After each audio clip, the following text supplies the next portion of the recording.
Okay, good morning, barely good morning. It's Tuesday, February 27th, 2024. This is the House Democratic Caucus. Thanks everyone for being here. A little later than normal, but here we are. I'm gonna hold off on my couple of brief announcements because we have one person who's going to give an update. Representative Lanford is going to give an update on the BAA process. And she has another meeting she's supposed to be in. So I'm cutting everything else off and bringing her up here first. So Representative Lanford.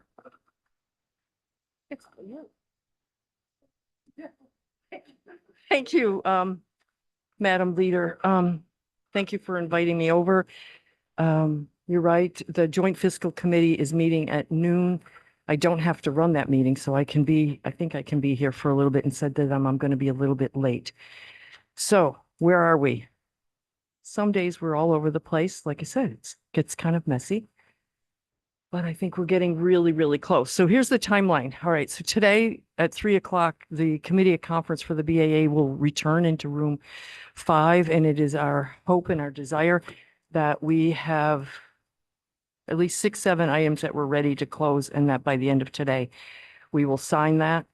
I appreciated the opportunity to come in to update, to start to tell you so that before that happens, and depending on what time we get out, then I can always come back for other updates depending on where we're at. But all right, so some of the important things that I think you're going to want to know on the particularly, well, on the housing part, I can just start, and towns, which is I'm looking at Representative Williams. There's language that's going to come out in a couple hours, if not already, that I would like to have your eyeballs on. Okay, but that is just about done around that. What I'm referring to is where the House had the position to assist the towns after the flood. We had $10 million in it. Senate took more testimony and heard from communities around what would most likely work for them. I know Representative Williams has been working with his senator to see to make sure that that hits. There's 143 communities that were impacted by the flood, and that's a lot.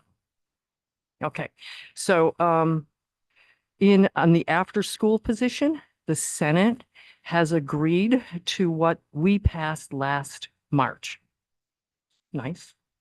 They've recognized that what we sent over to them in March when we passed it off the floor, when I looked on March 30th, I think I said to some, we voted that out at 98 to 34. And then I guess somebody called a roll call on the 31st because we roll called it again on the 31st at 111, which is a nice number, to 38 at that point. So at the moment, the best way forward is to go to what the House had passed before and continue this conversation. It is a mechanism in order to get the grants moving this year, and conversations can happen beyond that depending on where people want to go. I know that there's been a lot of involvement and a lot of questions about continuing to have that conversation. As legislators, I don't think we ever stop thinking and having conversations. So that is where we are at the moment with that. The GA program, many of you are aware of the fact that the negotiations with the hotels is a very stressful and anxiety time for both the people who are in the program, for the hotel owners themselves, and for the administration that is working with and negotiating where that's going to end. That is probably the most uncomfortable scenario for everybody to be in around that. But I can tell you right now, there's going to be in the future, we're going to have limited capacity. We're going to have limited capacity to, and we're triaging people, the limited capacity out there for rooms. We're going to need to triage for the most vulnerable people and the most, I think there's 2 categories, the categorical exemption and the catastrophic. So I think what is important for people that I think we heard from the Senate, that the House was not exactly thrilled with would be reading their language, felt like they were absolutely hard stop throwing I don't want to say throwing everybody, ending the program at an abrupt stop without carryover. Conversation with them and language updates from the House, which has not been signed yet. This is where we're going as far as a direction at the moment, is that people who are currently in the adverse weather condition program, right, that came in, if they are, if they fit within those most vulnerable categories or the catastrophic categories, if they had a fire or domestic violence and if people who are in the adverse weather conditions fit either one of those brackets, they will stay within the program. They're just going to move from adverse weather to the regular GA program. That is where we're working from at the moment. Right now, that is why we have called the Joint Fiscal Committee that's meeting right now to ask the administration to come in and tell us where you are on the negotiations with the hotels. How many rooms are we going to have? What do you think this is going to look like in a week? Because we would like to finish this process. And so information that may be happening right now may determine a direction by the end of tonight on that piece. The only other one that I could probably think that there's a bunch of little things, but if you remember, don't blame me if you don't, there was $4 million in the budget that we sent over, or in the BAA that we sent over for emergency shelters. It was really not, it was temporary shelters for 3 months. And that was not, why would we spend $4 million for something for 3 months and not go beyond? So upon looking at that $4 million, you're going to see that both the House is going to propose to the Senate, which you haven't done, do at 3 o'clock. Was that better? Somebody said louder? Oh, okay. Maybe not. That 4 million, we're going to leave 1.329 million for DCF to finish the work, which I think right now that their goal, and I don't know if I should say it out loud, but the Austin School, to make that a permanent family place. The other 2 million to VHCB for shelters that they have one in Brattleboro that they're just about ready to work on. That's working with Groundworks. And then there's a hotel that there's a conversion within central Vermont here that they can work with. Those would be permanent, not just temporary, permanent investments. So that's a better place. Plus, we're going to pinch 671,000 for the transition housing for refugees out of there. So you're going to see that reconfiguration of the 4 million that we're going to propose to the Senate at 3 o'clock today. We like it better. It's not all great news. We're going to have to deal with less. We don't have the money we had last year, and negotiating with the hotels is going to be a whole nother conversation as well. So I'm going to, whatever you need, and then I'm going to go over and keep my ears to that. I am here to serve. Questions?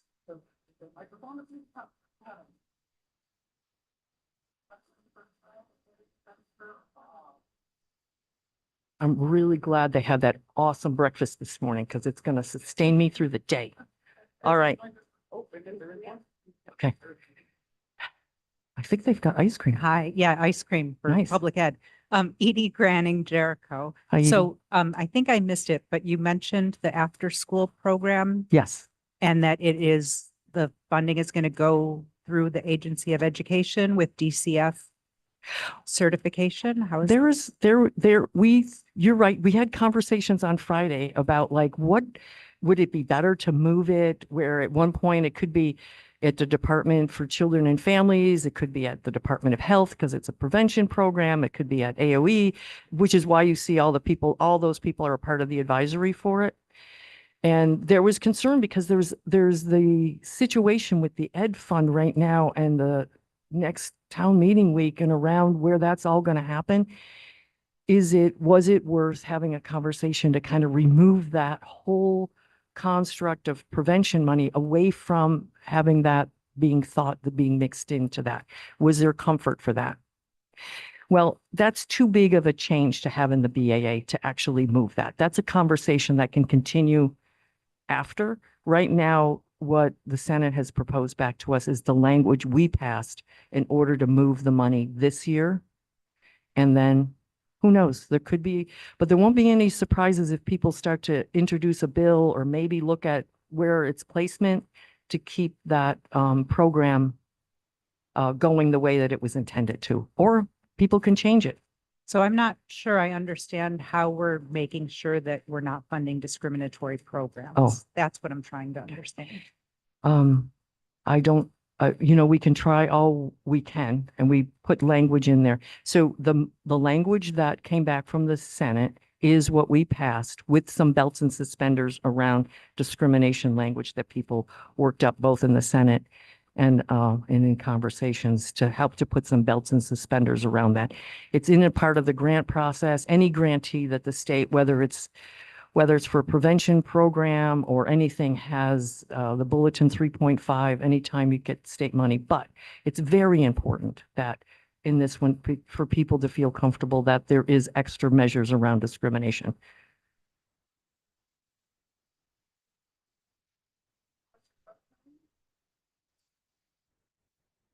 Okay, I'm going to head out. Thank you. Appreciate all your work. Thanks to the Committee of Conference for their work. Okay, I'm going to back up for 1 second, give a couple of updates. All right, there's not a lot of updates. I am also still waiting for a reporter who's not in the room in the moment. So I'm going to do these updates and hopefully he'll get here. Floor this week. It's going to be again, as you know, 10, 3, 3, 9:30.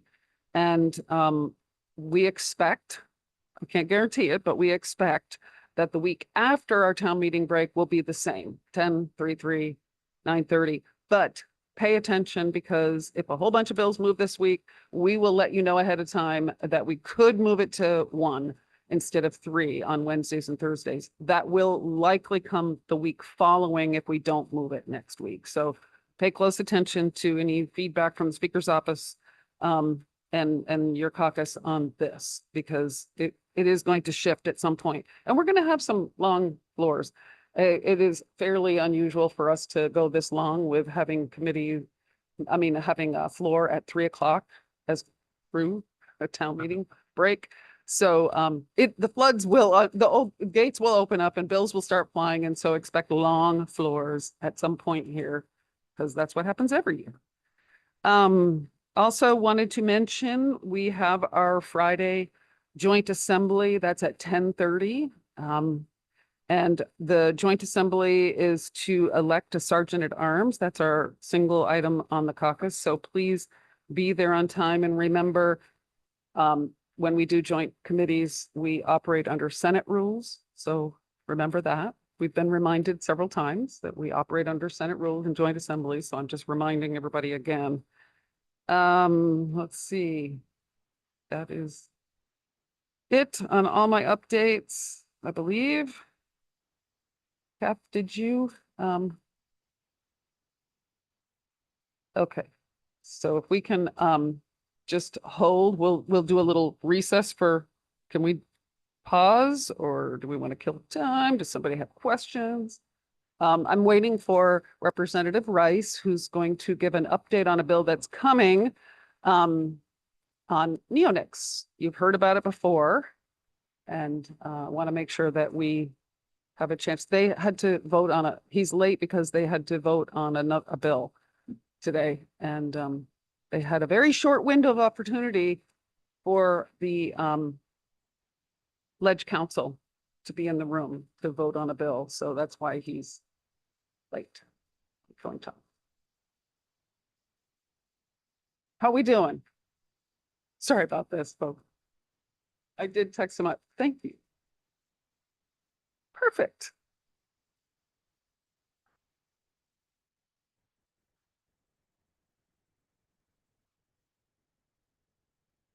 So the question is, what is the process and the timeline of the current Sergeant at Arms and the new Sergeant at Arms? So the current Sergeant at Arms' last day is the day of our, I believe it's the day, March 1st, the day of our joint assembly. So the switch will happen then.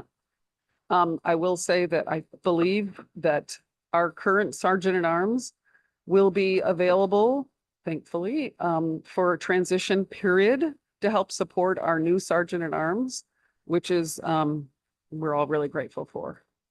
So, and perfect timing.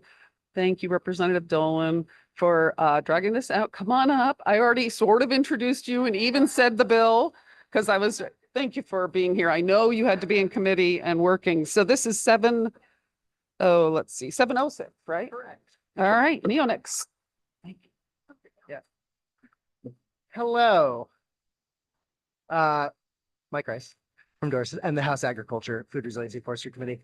H706 is a bill that would restrict the use of neonicotinoid pesticides in Vermont. Catching my breath.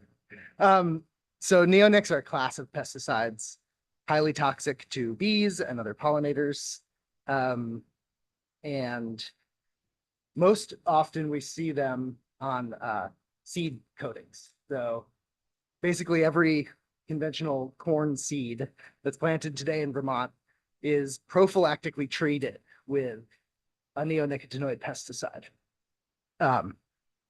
We don't think that that's a good idea anymore. So this bill bans that practice, the planting of treated seeds, and also bans some other uses of neonics. So you can do foliar sprays, other ways that you apply pesticides to crops.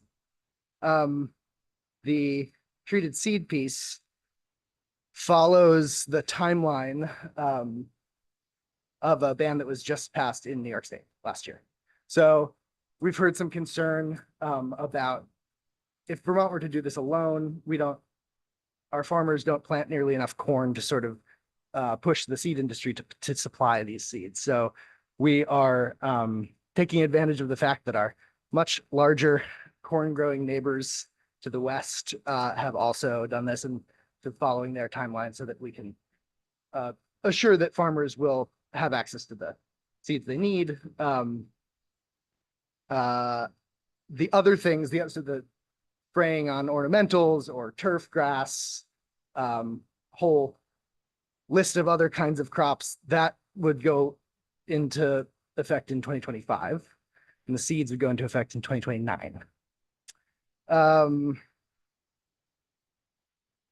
Couple other things that the committee did to the bill as we heard testimony. One was the bill started off with so there's an exemption process that farmers can apply for an exemption once these dates have come and gone and this ban is in place.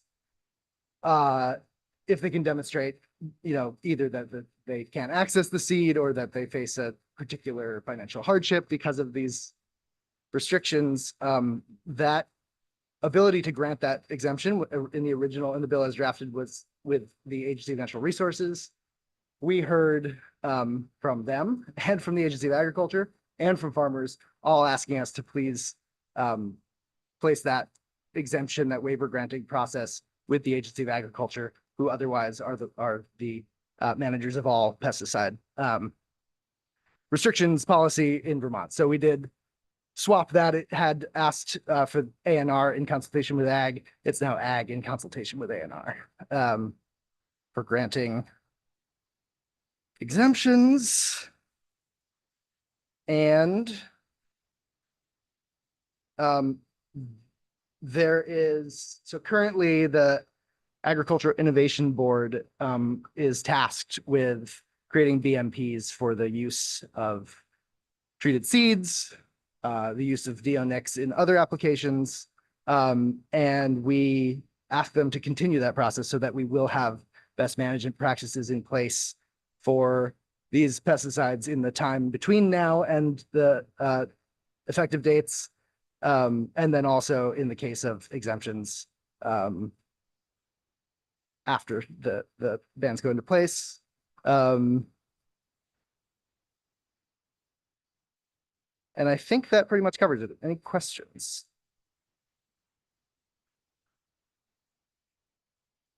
Yeah, so we are hoping to vote this out of committee this afternoon and have it on the floor on Thursday.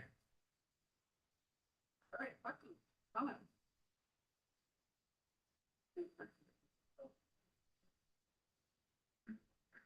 Chip Troiano from Standard. So the 2018 bill that we passed took neonic pesticides off the shelves of the hardware stores so that the public are unable to buy them. Is that stays, I guess? I mean, that's that we had enforcement and everything else involved in that bill. Yeah, so they're a restricted use pesticide. Yeah. Which means essentially that you have to be a Okay. licensed pesticide applicator to use them, to apply them foliar. There's the treated seeds are federally not considered pesticides, because once the pesticide is applied to the seed becomes what's called a treated article and is no longer sort of governed by pesticide regulations. So what about apple spraying and golf courses? How they handle this Yep. bill? So orchards, there's some language in the bill that restricts when an orchard could spray, for instance, not while the trees are in bloom.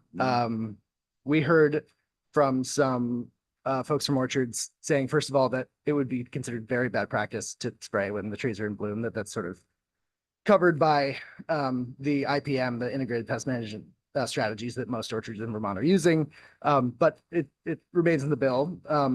So orchards basically would likely continue the way that they're currently using neonics, which is a couple times a year at night targeted spray, which is, so what we're really trying to get at is this, trying to, as much as possible, get away from the prophylactic use of these highly toxic pesticides, just sort of, put them everywhere just in case, as opposed to use them when you really need to in the face of pest pressure. And golf courses will spray at night also. Yeah, golf courses are, so this does restrict the use on turf. So they will no longer be able to apply neonicotinoids without receiving a waiver after 2025. Oh, very good. Yep. Thank you. Thank you. All